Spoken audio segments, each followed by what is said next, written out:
वही कह रही हूँ कि दोस्ती बनी रहेगी ना। इस हार को प्रशांत किशोर जी सीधे सीधे कह रहे हैं सीएम साहब के लिए रेफरेंडम है। अब सीएम साहब की कुर्सी कैसे खाली हुई ये सब जानते हैं। जी जी, ये दोस्ती नहीं है, दोस्ती की गांठ पुरानी है, मतलब वही कह रहे हैं। हाँ हाँ, बोलने दीजिए। सबसे पहले तो मैं आपके चैनल में जो मुझे समय मिला है उसका उपयोग करते हुए मैं प्रशांत किशोर जी को उनकी जीत के लिए धन्यवाद देता हूँ। अभी मतगणना पूरी नहीं हुई है, लेकिन फिर भी मैं उन्हें अग्रिम बधाई देता हूँ। लेकिन महत्वपूर्ण पहलू यह है कि प्रशांत किशोर जी इसको रेफरेंडम बता रहे हैं, और आपने भी सवाल पूछा।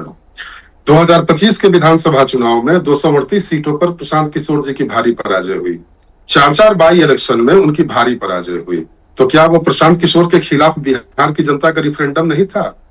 अगर रिफरेंडम एक पक्षीय होता है तब तो फिर प्रशांत किशोर जी से जाकर सवाल पूछिएगा।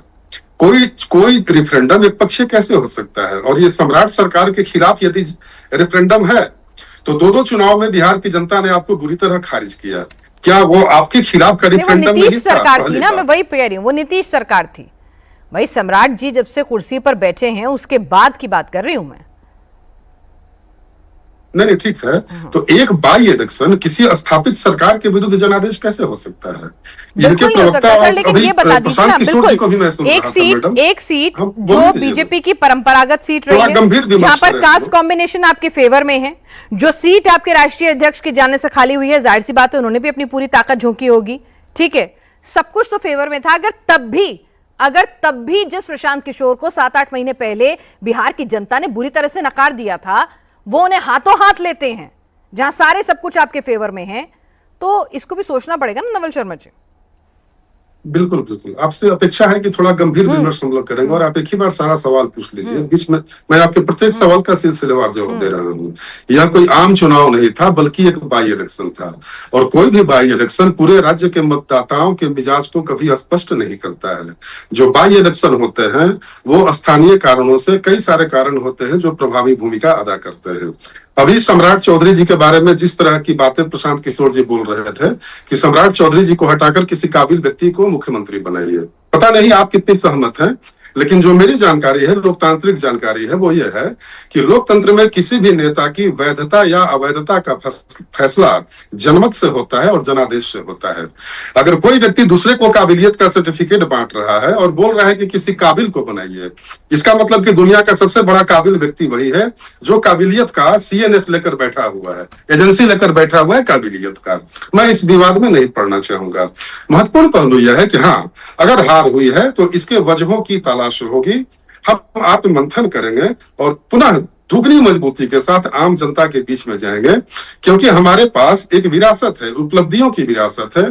प्रशांत किशोर जी जो नैरेटिव बनाने का प्रयास कर रहे हैं बिहार की जनता के सामने, वो अभी आपके सामने बताया कि भले ही वहां की गली और नाली में कोई परिवर्तन न दिखे, तो गली और नाली में मैं तो बताऊंगा कि आप जाइए बांकीपुर में पिनास जाके जी और घूम लीजिए। यदि आप खाली पैर घूमेंगी तो कहीं मिट्टी नसीब नहीं होगा। वही बांकीपुर की सीट है जिसको लेकर आप लोग बहुत ज्यादा कॉन्फिडेंट थे। प्लीज ऐसे मत करिए ना। उन्होंने कहा कि उन्होंने हाई एक्सपेक्टेशन, रियलिस्टिक गोल रख रहे हैं। उन्होंने कहा मैं बांकीपुर को बैंगलोर बना दूंगा, ऐसा नहीं है, लेकिन 3 महीने में आपको परिवर्तन दिखेगा। ठीक है, वो रियलिस्टिक गोल रखते हैं, चाहे जब वो विधानसभा चुनाव में वादे कर रहे थे अभी भी। अपने दावों को हाई लेवल की वैलिडिटी देने के लिए, एक ऑरा देने के लिए लोग इस तरह के दावे करते हैं, और इस तरह के दावों की हकीकत को आप भी जानते हैं और मैं भी जानता हूं। महत्वपूर्ण पहलू यह है कि बिहार में बाई इलेक्शन हुआ है। बिहार की जनता ने 202 सीटों की विशाल बहुमत हमें दिया है, और जो भी कारण रहे होंगे उन कारणों की पड़ताल करके हम फिर से मजबूत रूप में जनता के बीच में जाएंगे। नहीं नजर आती भाई नवल किशोर, यहाँ पर सभी लोग, धनंजय गिरि जी, नवल शर्मा जी, सब लोग कह रहे हैं कि भाई ठीक है बाई इलेक्शन ही तो है, इतना टेंशन क्या लेना है। आपको भी वाकई में लगता है कि जिस तरह से यूथ के अंदर जो नाराजगी है, जिस तरह से प्रशांत किशोर की जीत दर्ज होती है कि भाई एक पढ़ा लिखा हमें बेटर विकल्प मिलेगा तो हम उसकी तरफ जाएंगे, तो ये तमाम चीजें कुछ वरीसम हो सकती हैं परंपरागत ट्रेडिशनल पॉलिटिक्स के लिए?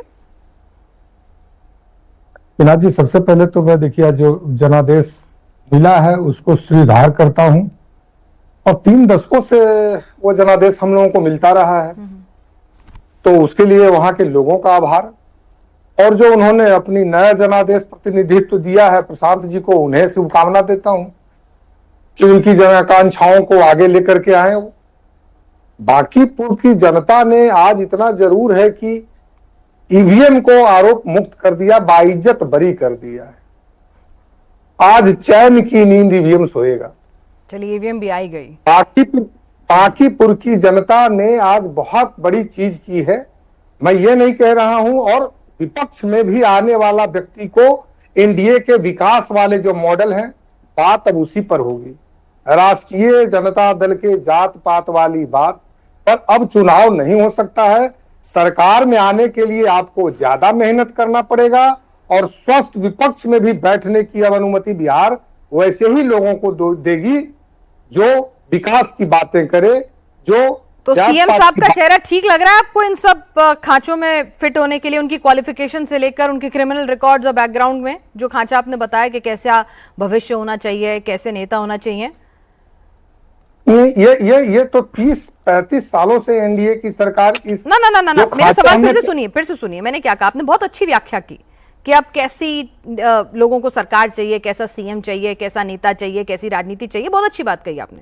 मैं वही पूछ रही हूं कि क्या सम्राट चौधरी का आपराधिक शैक्षिक बैकग्राउंड उस खांचे में जो आप ही ने बनाया फिट बैठता है? बाबा साहब जब संविधान लिख रहे थे तो उस समय कहीं भी इन खांचों को कि आपकी डिग्री क्या होगी, हाँ, ऐसा कहीं वर्णन है आप क्या? ही ने कहा, मैंने पूछ तो लिया।